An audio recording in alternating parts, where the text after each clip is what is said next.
We recently traveled to the Atlanta Botanical Gardens, one of the top-rated botanical gardens in the U.S., to learn how they assemble and upkeep their conservation bog plantings.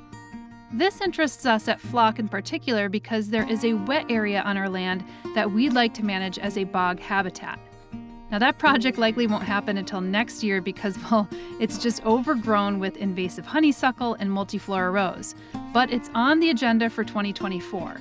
So we thought we'd meet up with Max Kotelnicki, horticulturalist for the conservation gardens at ABG, and glean some insight from him. I'm Max Kotelnicki, coming from Wisconsin. Hard, landed down in Atlanta. Hard-working state of Wisconsin, I absolutely love it. Yeah. Most of my family's up there, but about 5 years ago, I came down to Atlanta with my partner. We've really embraced the South here. Yeah.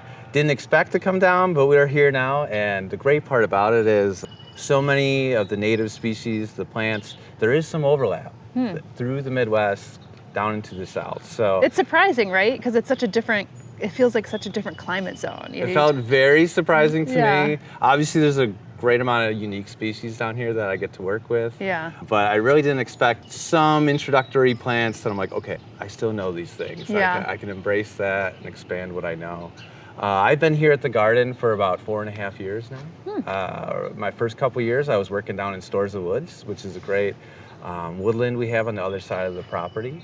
The past 2.5 years, I've been working up here in the Conservation Display Garden. Obviously, the crown jewel of that is our BOG, but we also have several other habitats, our thematic beds that I would say different habitats are the themes there. So we use species from prairies, from rock outcrops, from our wet meadow up here. They are all designed man-made beds, but we try to represent different species that not only are rare and unique, things that our conservation and research team works with, but also things that you can find, commercially available. Public can look at and say, hey, this will work for me. Yeah. These are things we could do. I also like how you have it like as a wet meadow, and then it slowly, I guess, creeps into the bog habitat, which seems normal, but it's really nice to be able to just put that into perspective. You said you really embrace the South, but you don't have the Southern drawl yet. I don't have a Southern drawl. I've been using y'all now in everyday speech, but I try to hold on to a little bit of my Wisconsin accent. Yeah. But everything I've learned and just experienced down here, I'm like, this is a great new thing for me. Yeah. I love it. Yeah. Oh, look at blue herons flying overhead. So there's our pair of great blue herons that has been this whole past week, every other day they've been coming through. I wonder if they nest anywhere around here. You got trees big enough, Yeah, Piedmont Park has a great lake next to it. So awesome. It could be there. Well, admittedly, I was really interested in this topic of bogs because we're interested in kind of restoring a really boggy area where we live. So I am curious about how you actually go and basically create an artificial bog. So I'd love for you to kind of keep that top of mind as we're going through this. Sure. But I'd also love for you to kind of point out some of those species because it looks like you have like a really nice mix going on here. And tell me first also, what is a bog? What is a bog to begin with? Okay, great questions to get me going. So out here in the Conservation Display Garden, our bog, our man-made bog. A bog in the wild is seasonally inundated place that fills up with water. So this soil throughout the season, any of the rain, any of the precipitation we have, they occur all the way down through the South, but they're also, further north, even into Wisconsin. They fill up with water over the year, and they slowly trickle that water out. It doesn't totally dry out because all that plant matter, all that decaying material just breaks down and lays on top of itself. So it compresses and it stays this kind of like this ultra hydrated soil that just is permanent. And you mentioned that it's also precipitation, which I think actually separates it from something like a fen, which is also something that we've seen on our channel, and that's usually from groundwater coming up, which is one of those really interesting distinctions. But bogs are really unique habitats, basically, right? Correct. So because it's just layers of decaying plant material and that water keeps it so hydrated the entire time, it's really nutrient poor.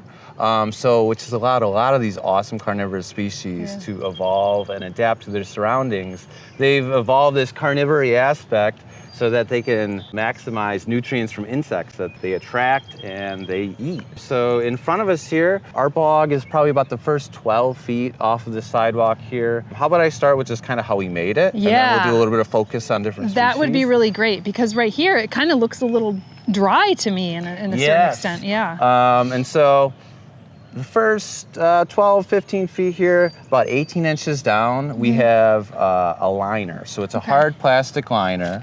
Right above that, we have a bedpan of sand, so about 3 inches of sand. That really will help hold water and let it fill up. Above that, we have about 15 to 18 inches of our CP mix, our carnivorous plant mix. That's 5 parts peat to 1 part sand. Really important that you're mixing that with water as you mix peat. Yeah. Otherwise, it's just dry. very dry, dusty. Once it's hydrated, that's when you can really blend other things And peat into is it. also pretty important too, because a lot of these areas are acidic. Is that's what, am I assuming? So this is acidic pH. One important factor is that we don't use any fertilizer in here. We don't want any fertilizer runoff from the prairie bed behind us. That would really change things, and most plants would highly suffer. So it's nutrient poor, but the cool thing about it is in the summer is when really our insect base starts really coming alive. On sunny days, you'll hear all these pitchers start to buzz, and that's the carpenter bees, the honeybees, all the different species that are being attracted down into these leaves. One thing I will mention, so while I don't have irrigation out here in the display garden as a whole, the bog bed itself has drip line irrigation. I see, So I actually have it on right now, and I'm about to turn it off because I've had it on this morning. It's a series of 5 drip lines that are buried kind of right above that sand layer in there. And I just run it depending on the rain for the week, the weekend. I don't want a hard crust. Oh, this is my my fail-safe. I open that to make sure nothing's leaking. It's good, so I can close that off. So basically the only water that's given is something that's drip irrigated then? Yes. Or you're not like spraying it down or hosing it down with water normally? I don't want to go overhead with water. If I can, I control everything through drip irrigation. If I start watering overhead, I don't want to fill up the pitchers too much. While they will, you know, bend over and release that water, I'd rather have as much upright as I can. So one of my questions about the construction of this is, you know, and I often see like when people are putting in small ponds or anything or small bogs, they always use a liner. Do you have to use a liner? What do you think from your experience? I would say, especially if you have clay, like a clay soil. You know, you might be able to get away with that. Large scale, I've seen this be the most successful just because it does allow it to fill up and also naturally drain. So it's more control, basically. Yeah, one thing I didn't mention was we built the bog on this natural slope that goes down and around. That really helps draw in oxygen above those, you know, the drip lines and pull it through and out on the lower end. When I start noticing it leaking on that low end, that's when I'm like, okay, I can turn it off now today. So take us through some of these interesting plants, because you said a lot of them are carnivorous, and part of the reason why they develop that carnivory, right, is that it's nutrient poor, as you had mentioned, and they have to get their nutrients elsewhere, so they basically feast on insects. Exactly. Pretty gory. It's gory, but I mean, it's one of the things that makes them so intriguing. It's a good way to excite people about plants. It's not just beautiful, but it also has this dynamic relationship. So beginning up top here, we have our Sarracenia flava bog, our yellow pitcher plant. And that's their natural color, right? It's not like a, you know, kind of a weird chlorotic thing, you know? That's their color. All. So through the season, they'll get a little bit deeper green. They are just rising up. These are brand new leaves, the pitchers themselves. We're kind of at a point where they're post-peak bloom, so all their flowers actually rise up first, beginning of, typically I say April, but this year they were fairly early. Yeah, everything's early this year. We had a good mid-March they were starting, and now they're really coming into pitcher mode, all these new leaves coming up. If you look into some of the pitchers, you might actually find insects at this point. We haven't had a lot of rain the past week, so they haven't filled up with too much. Yeah, it looks pretty dry in those guys. And then what are these orange little flowers sticking up? Oh, good eye. So these are Poligula lutea bog Cheetos. That's our common name for those. Yeah. They are one of the, you could almost say, weedier species of the bog. Not just the carnivorous pitcher plants live here, but we have about 80 other species of wetland bog plants. Huh. As you can imagine, it is quite an intensive job to, I want the star of the show to be these pitcher plants, so I am weeding out other species, native and non-native. Yeah, what are some of the other species that have pushed in here that just like the results of the bog? Here's a really good example right here. So being that we're on the edge Yeah. and we have it's maples nice. and hackberries and all sorts Yeah. of things. Here's a young maple seedling. So I'm constantly plucking Yeah, these look at guys. It's wet, it's full sun. Yeah. Everything wants to grow in here. Yeah. So And are these little irises? you would think it's an iris. It's actually a Carolina redroot, so it looks very similar to it. Often called cat paw. It'll rise up and have these small little white flowers on it. I guess. Yeah. And this looks like almost like a tulip or something. This is actually a new orchid starting to rise up. Oh, really? Okay, so I'm you have really orchids in excited. here. Cool. Yes, we have ladies' tress orchids, we have fringed orchids, grass pinks. This color palette all of a sudden changes, you know, it's so crazy. And then is this the sand just kind of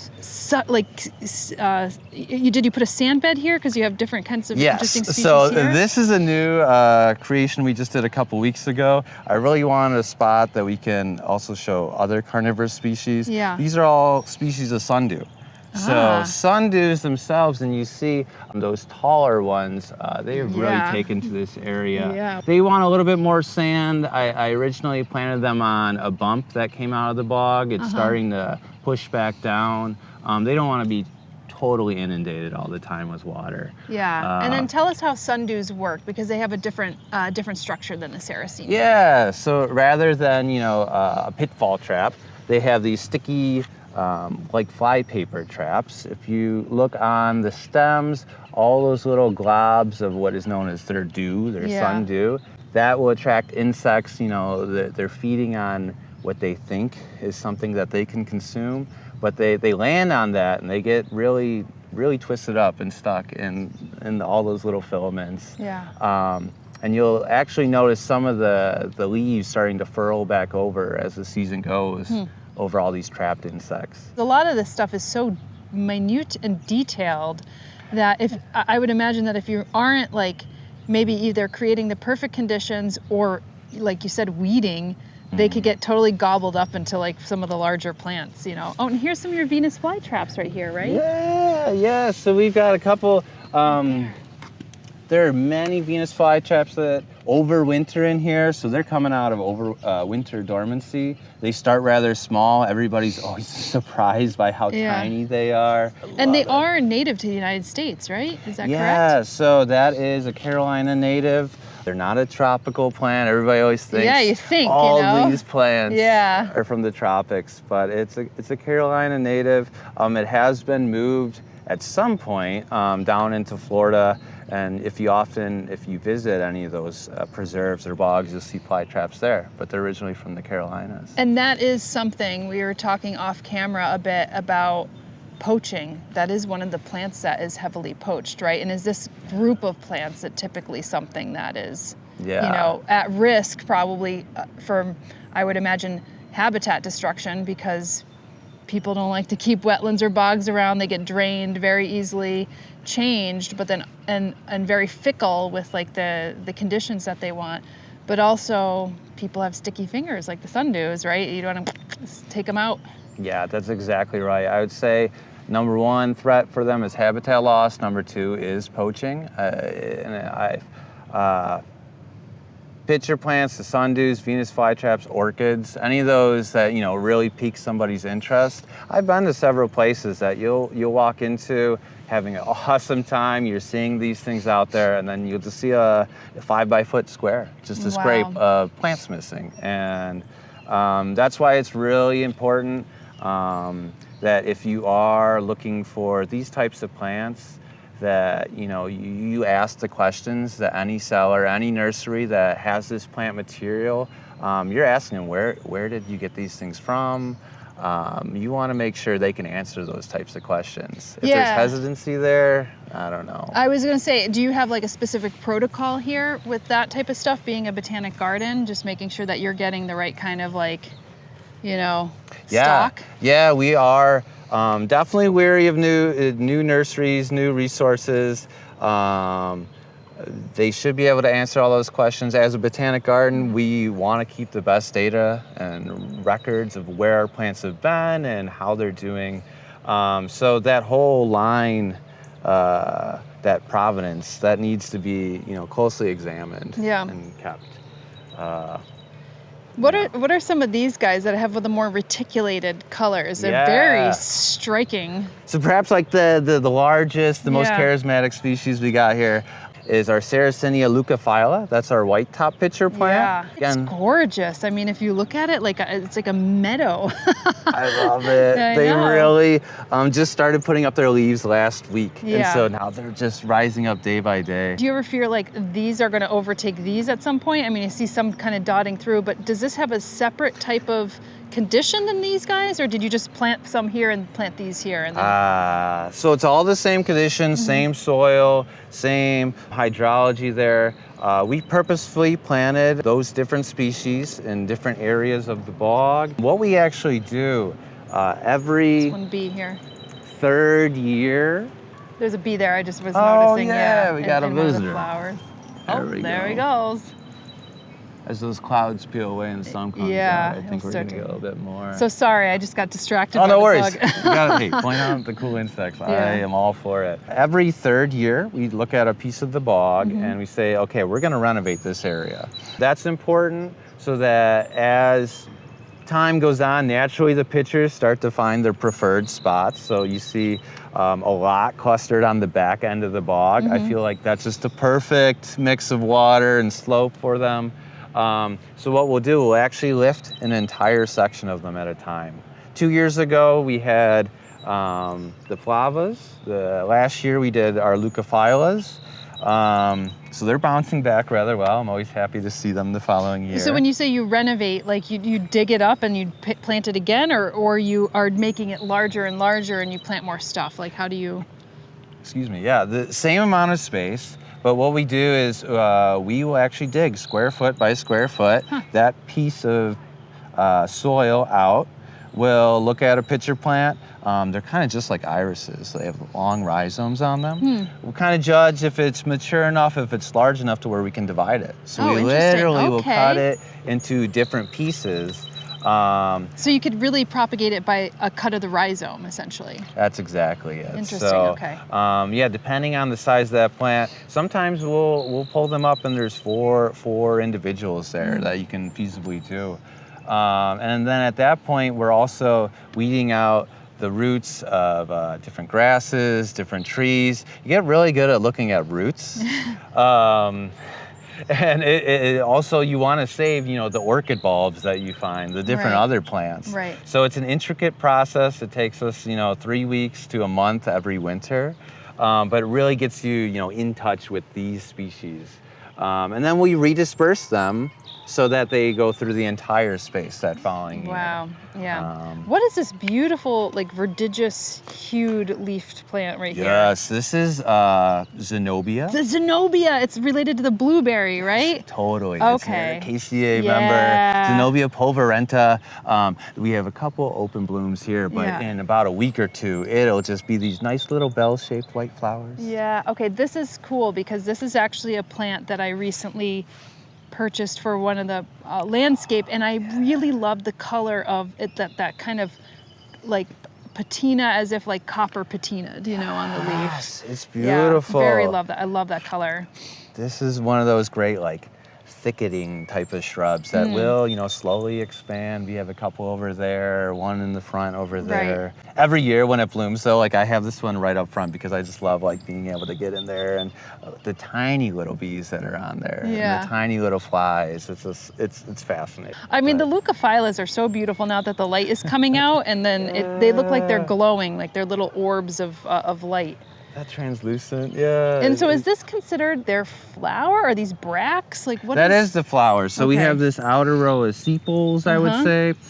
This one's petals have already fallen off. Yeah. Now this one still has the petals here. Oh yeah, So there they're, you go. they're creeping around. Yeah. I would say mainly bees. I've seen some butterflies that'll perch on there. I'm not sure if they're picking up as much pollen, but they're doing their thing. I will say pitcher plants, they freely hybridize with each other too. That's interesting. So being that these species are so close to each other, what I'll do, and it's about a month, once all the flowers start going to seed, I actually will have to cut all those flower heads off. So that you're not getting these hybrids, essentially. Exactly. Yeah, that's fascinating. We do have an area for hybrids, but as far as these main bogs, I try to keep the species together just for that look. I mean, you might be pointing out, this is interesting because it's just about to stop flowering, but this is one of your rhododendrons? Yes, I think this is my favorite of the year. This is Rhododendron atlanticum, the coastal azalea. It smells really, really good. Is it more like clovey or is it more like jasmine-y? What does it smell like? I would give it a little bit more citrus, actually. Citrus? Yeah. Oh, that's interesting. I've heard a couple different opinions, but it has a light fragrance a light on there. fragrance of citrus. I smell a little bit more jasmine too, in my nose at least. Interesting. Yes. I'm now starting to focus on planting some of our native rhododendrons because it's very easy to find cultivars. Yeah. But the native rhododendrons, you have to do a little bit of digging to try to find out where, who's growing them. Some native nurseries are starting to focus a bit more on them. And then this looks also ericaceous. What is this? This is our red or shining featherbush. This is Leonia. And is it also related to the? It is the ericaceous species. This is one of those, so there's a lot of species out here. I often am like, what is this guy? Let me remind myself. Yeah, this is Leonia lucida, so our shining featherbush. Okay. It is ericaceous. It's all these tiny like blueberry-like flowers. Yeah. And then the Nice tall scrub. ferns in the back, which ones are those? That is a royal fern. A So royal that's our fern. American royal fern. Osmundo. Yeah, Yeah. okay. Regalis or something. Regalis, exactly. Yes. Okay, and then here, these little yellow flowers, what are these diminutive little guys? So that's also carnivorous plant, and you wouldn't really know that it was there until they come up in flower. It's a utricularia. It's a bladderwort. Bladderworts, yeah. Yeah, and so it's more of a terrestrial bladderwort. You often think of them floating in the water up in the Great Lakes. Growing up there, I would see them in a couple of different areas floating. Yeah. But here, they're in the soil. They freely bounce around. It's one of those species that I'm like, okay, I would love to have as much of that as possible. Yeah. They're not out competing anything else. Yeah, and then are these little violets, like little violas? Yeah, that's our bog violet. Another Cute. a quick moving species, but definitely a nice little backbone in here as other things are growing up. More bog Cheetos. And then is this your water just coming through? Is this part of the irrigation system, or how do you have this set up here? Correct. So we have a drain here and on the lower end. Okay. And really that's catching a lot of the water that's coming off of this slope. I see, yeah. But you can see it's pooling in here. Yeah, I see it, and that's why you said, oh, I'm going to turn it off, because now you see that it's kind of trickling up. Yes. And so it's very interesting that you are basically, well, this will take precipitation Definitely. from obviously the top, but you're not overwatering it from the top, and then you're actually like kind of watering it underground, I guess, for this plant. We're filling up that reservoir, that tub of water right there, and then letting it just drain out back through the bog. This color is just so phenomenal, and you see the prairie plantings in the back too. It's just like, it's like layers on layers.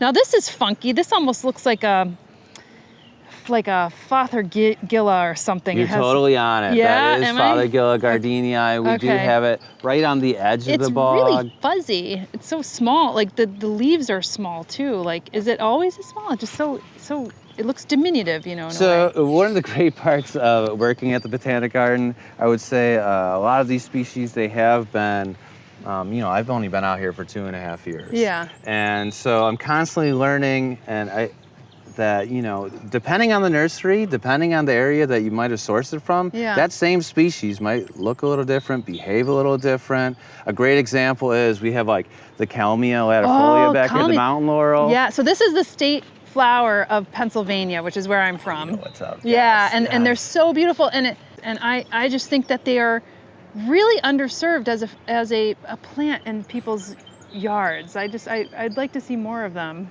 It's a great species. It's extremely floriferous. But this individual here, so this is from the southernmost population of Calmia latifolia, actually from northern Florida. You know, it takes a lot more sun than your typical Calmia species that those individuals there, that's from more northern populations. Right, which don't like to be in so much sun. They're kind of on the interstitials of the forest and right under the trees. They want that dappled sunlight. This one will actually take a lot more heat. So being here, I'm fortunate to get to kind of try, you know, individuals from different areas and really do our best with them. I'm getting sidetracked, but this must be a kind of weird clematis, right? Yes, this is. Because I recognize the seed head as like a ranunculaceae, and this is just a weird clematis flower. It's like one of the weird ones, you know. You got it. This is a mounding clematis or clematis.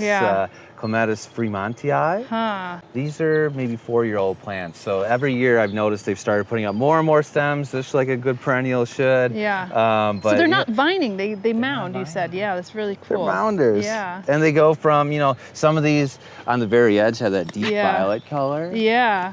And then they slowly will lighten up, but the seed heads on it are fabulous. I don't know if you're familiar with the uvularias, the bellworts. It kind of reminds me of that flower, but like obviously a different color. That yellow uvularia, And is this a different kind of rhododendron, or is it the same? This is. So this is rhododendron colmanii. This one might have a little bit more of a citrus smell to it. Yeah.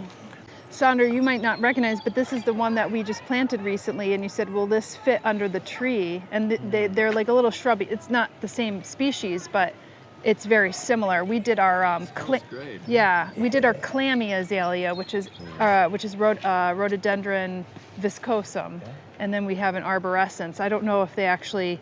I guess they would be good. Most of them are zones 3 through 8. What's the growing zone here? We get a little bit 7B, 8A. Okay, so we're right on that cusp there. Right, so we'd probably share a lot of the, well, the same thing with Wisconsin. Wisconsin, what are you, a 5? Or? It's up in the 5s. Yeah, so we'd be the same. You know, a lot of those plants have the zones 3 through 8, and then you find that you're growing a lot of stuff, like you said, in Georgia as you would in Wisconsin or New York. So it's a good amount of overlap. Yeah. You know, there's some marginal stuff, obviously, but you can really play with a lot of different things. This kind of crowded area, this space behind the rhododendrons, are low-growing pitcher plants. So we have Sarracenia purpurea, which is one of our native ones in New York. Yes, this is the one. Yeah. And so they're losing some of their petals already. So they've been flowering for a while. We also have the Sarracenia citacina, parrot head pitcher plant, which are notoriously slow here for getting going, but they're starting to put up their flower heads. Is that how tiny they are? Yeah. Oh my goodness, is this they're them? pretty small to the ground. And what I'll do, let's see, I'll take an old leaf off of them. And so I had no idea this plant existed until I was working here, and now I'm absolutely in love with it. Yeah. Rather than those upright pitchers, they're prone to the ground. Underneath here is that opening for things to crawl Do they get into. like more like ants and beetles, or like that so kind they of get thing? walking the beetles, the ants, but they're often found in more inundated areas. So the water will puddle up over them, kind of like we try to do here. Ooh, it's like a trap door underneath the water. It's the trap door. So on the back side of it, you'll notice on the new leaves, it has this window paneling effect here. They're translucent. Yeah. So that lets in some of that light, further encouraging like tadpoles or aquatic invertebrates are just like sinister. So the parrothead pitcher plants. It kind of reminds me of that old like cult film from like, I don't know if it was the 80s or whatever, the creature from the Black Lagoon. It's always here, lying in wait. Just lurking. Yeah. What's this area in the back that looked like it flowered and it got cut back, or? So that's a great example of a recently renovated piece of the bog. Okay. That was a couple of Sarracenia rubra, our sweet pitcher plants. That area was just very overgrown. I had left it the previous 2 years to be overgrown and have all those insects in there. But we decided, okay, we need to redisperse it a little bit. We actually used a lot of the divisions from those plants up to renovate our children's garden bog.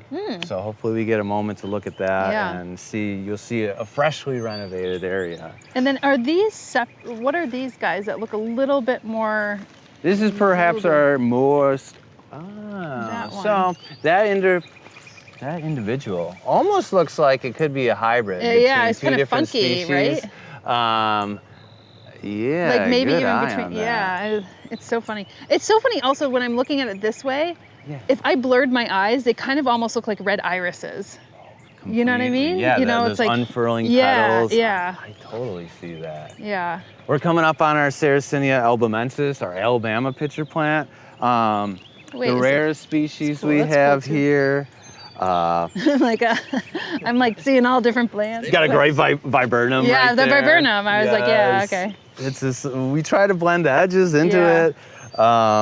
There's not many populations of this plant still in the wild. Again, habitat so which one is it poaching. again? Sorry, again. Alabama pitcher plant. Alabama pitcher plant. Okay. Albumensis. So this is one I'm very protective of. Like this plant, I love that it is flourishing so is here. it these guys right here? Yes. Okay. All these clusters. They're cute. And you'll notice there are some differences just between like these flowers here. Yeah. And then these are a little bit wider. Right. And I truly believe that they're just from different isolated populations. Yeah, they could be species. literally a subspecies. So our last two bogs here, this is where we do celebrate those hybrid pitcher plants. So this is all the weird and wonderful on both sides. Anything that we believe is a hybrid coming from, oh, pardon me, that's my phone. There's a bird call on my phone. So anything that looks like a hybrid out there, we might pluck out that following season or make a note, push it into this bog, and then you just get a whole hodgepodge of great looking plants. Is this a sweet shrub or what is this? This is Alyssium. Alyssium. The Florida anise. So yes, it has that similar sweet shrub it just looks flower on there. I don't smell any anise though yet. Is it? It doesn't really have that fragrance every single day. Every now and then, I've gotten a little crushed piece of it, and really I get it. Pretty flower. Beautiful flower. Yeah, very pretty flower. And also very similar to the coloration of a lot of the Sarracenia. Yeah, it's just a good blend. We have a spider lily that just opened up this morning. That's pretty beautiful. Cool. Hymenicalis. Those are all Baptisia, right? That kind of thing, and more of the wet meadow. Yeah, our blue false indigo. So yeah, right in between, we refer to it as the saddle. So there's no irrigation in there, but it really displays a lot of species that will grow right in the wild alongside bogs. Yeah. Oftentimes, that larger tree, the largest tree in there, that's Cliftonia. That's the buckwheat tree. Those I've seen in the wild next to bogs grow up to 30, 35 feet. It will quickly change the hydrology of a bog itself. So without prescribed burns going through areas, fire suppression has eliminated a lot of bogs. Was that an American woodcock on your phone? Yes, you got it. I love American That's one of my favorite species. I'm sorry. He's like, that's my phone. It's a little buzz. People will be like, what is that? I'm like, that's an American woodcock. Yes. Little timberdoodle. Great timberdoodle. You know the nickname for it. I know. We actually had one here in the bog last year. Really? So last fall, my coworker was out here doing weekend watering duty, and he was checking, and he spooked one. It emerged out of the bog, and it went into the woodland, and I was like, oh my gosh, that's a great story. But then 2 days later, same thing. He was in the woodland, and it took off. I'm like, yes, we got the timberdoodle. We got a bog sucker. Like, this is really working out. But so all these plants in the middle, given time and free reign, they will change. The bog will succeed into a meadow, into a savanna. This gives me a lot of insight into what we could possibly do, because we have, my self-interest in this is one, we have this overflow from a pond that gets into this kind of like bog-like area, and I'm like, we could probably restore this. It's overgrown with like a multiflora rose and invasive honeysuckle, and I was like, that's one thing. But then we got to thinking, there's this one wet area of the lawn, and I was like, ooh, it'd be really nice to do just kind of like a little frog and toad pond with some boggy plants around the edges, that if one could do it. But, when I was chatting with one of your colleagues here, she had mentioned that you all are some of the kind of like people come to you to learn how to build bogs. Yes. Which I think is pretty interesting. Should we go to the children's garden and kind of check that Yeah, out as well? let's definitely. Yeah. Okay. So it's kind of a winding path. Well, let's walk up the stairs and then we'll grab our bag and then. This is spring 1 of a new renovated bog.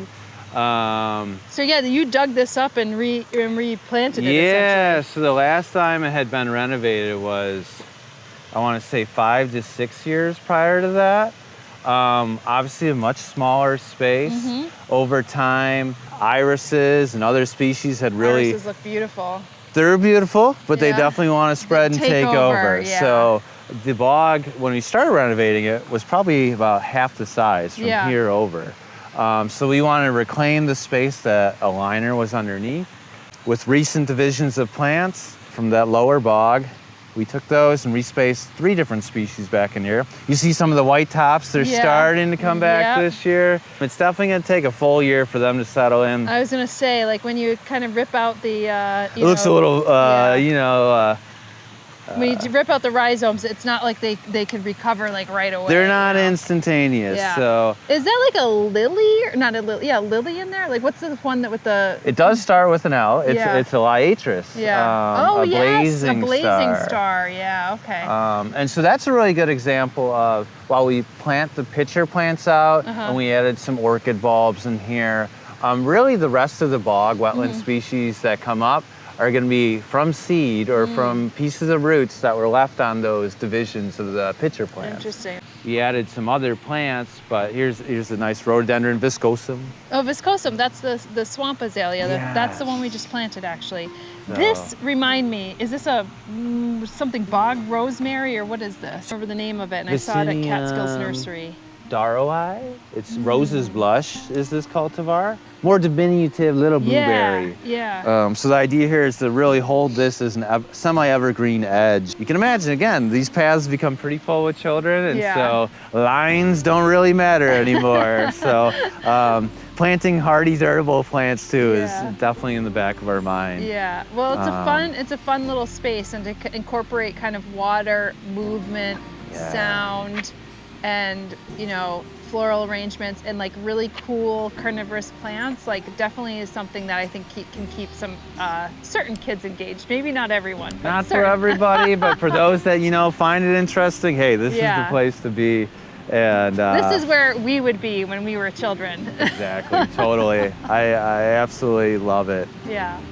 Well, thank you so much for sharing these gardens with us. Stick around here because we have plenty more projects and stories underway.